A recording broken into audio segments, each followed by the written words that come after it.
Assalamualaikum warahmatullahi wabarakatuh. Kami dari kelompok 1 di sini kami akan mempresentasikan tentang mengantar hukum ekonomi syariah dan membahas tentang fikih muamalah. Yang pertama-tama saya di sini akan membahas tentang hukum ekonomi syariah. Nah, hukum ekonomi syariah ini adalah kumpulan dari peraturan-peraturan yang berkaitan tentang praktik ekonomi dalam rangka memenuhi kebutuhan manusia yang bersifat komersial maupun tidak komersial yang didasarkan pada hukum Islam atau syariah. Ya, selanjutnya di sini saya akan membahas tentang fikih muamalah. Fikih muamalah secara umum adalah aturan-aturan Allah yang mengatur manusia sebagai makhluk sosial dalam semua urusan yang bersifat duniawi. Nah, adapun secara khususnya, fikih muamalah mengatur berbagai akad atau transaksi yang memperbolehkan manusia saling memiliki harta dan benda dan saling tukar-menukar manfaat berdasarkan syariat Islam. Dan yang selanjutnya ini adalah bagaimana kedudukan hukum ekonomi syariah dalam hukum Indonesia. Sebenarnya NKRI ini telah memberikan keluasan aspirasi bagi masyarakat untuk mengamalkan ajaran agama termasuk untuk melakukan kegiatan transaksi, bisnis, atau kegiatan ekonomi lainnya yang dianut oleh masing-masing agama masyarakat.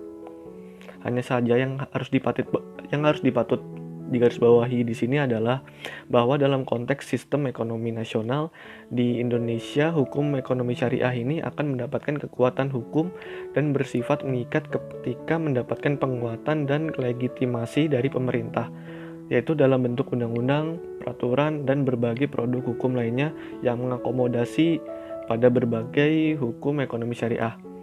Nah, yang seperti yang sudah saya contohkan di sini ada 4 peraturan dan undang-undang yang membahas tentang ekonomi syariah. Yang pertama ada UU nomor 21 tahun 2008 tentang perbankan syariah. Yang kedua ada UU nomor 19 tahun 2008 tentang surat berharga syariah negara atau SBSN. Yang ketiga ada peraturan Mahkamah Agung RI nomor 2 tahun 2008 tentang kompilasi hukum ekonomi syariah atau KHES. Dan yang terakhir yaitu ada sejumlah peraturan dan surat edaran yang diterbitkan untuk mengakomodasi fatwa DSN MUI. Baik, di sini saya akan menjelaskan kedudukan hukum ekonomi syariah dalam hukum. Yang pertama, hukum ekonomi syariah. Kajian hukum ekonomi syariah dalam studi hukum Islam termasuk dalam kajian Al-Ahkam Al-Iqtisadiyah wal Amaliyah atau hukum-hukum ekonomi dan harta benda yang merupakan bagian dari studi Al-Ahkam Al-Muamalah atau hukum-hukum muamalah. Kemudian yang kedua, fikih muamalah. Secara konseptual, hukum ekonomi syariah memiliki hubungan yang sangat erat dengan fikih muamalah. Yang artinya, hukum ekonomi syariah adalah sama dengan sumber hukum yang dijadikan sebagai rujukan dalam fikih muamalah.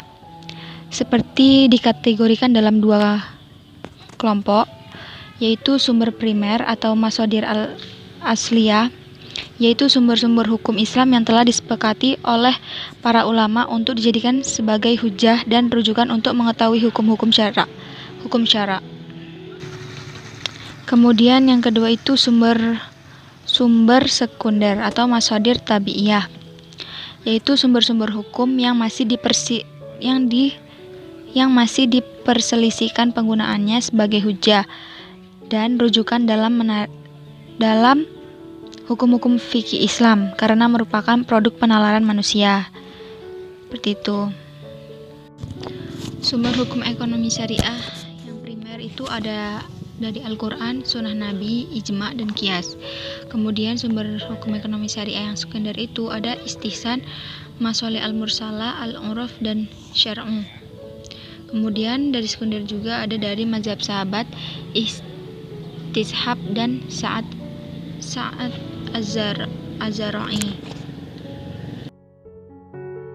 Saya akan melanjutkan presentasi dari teman saya yang sebelumnya. Prinsip-prinsip hukum ekonomi syariah. Prinsip utama fikih muamalah yang tentu saja relevan dengan hukum ekonomi syariah yaitu ada 7. Yang pertama, ketuhanan. Yang kedua, amanah.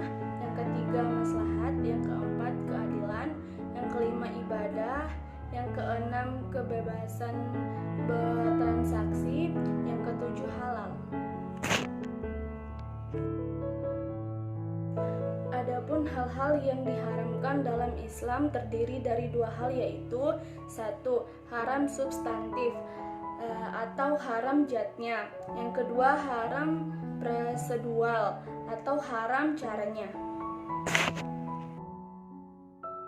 Selanjutnya, analisis jual beli followers, like, dan viewers di Instagram dalam perspektif hukum ekonomi syariah. Kegiatan membeli followers, like, dan viewers memang bukanlah suatu kegiatan yang dilarang, tetapi hal tersebut dapat menjadi suatu perubahan yang tidak baik apabila bertujuan untuk mengubah pemikiran seseorang konsumen. Adapun mengenai syarat sah jual beli, maka jual beli followers, like, viewers ini tidak memenuhi syarat terjadinya transaksi jual beli, sebab salah satu dari beberapa syarat dalam jual beli yakin mengenai objek transaksi.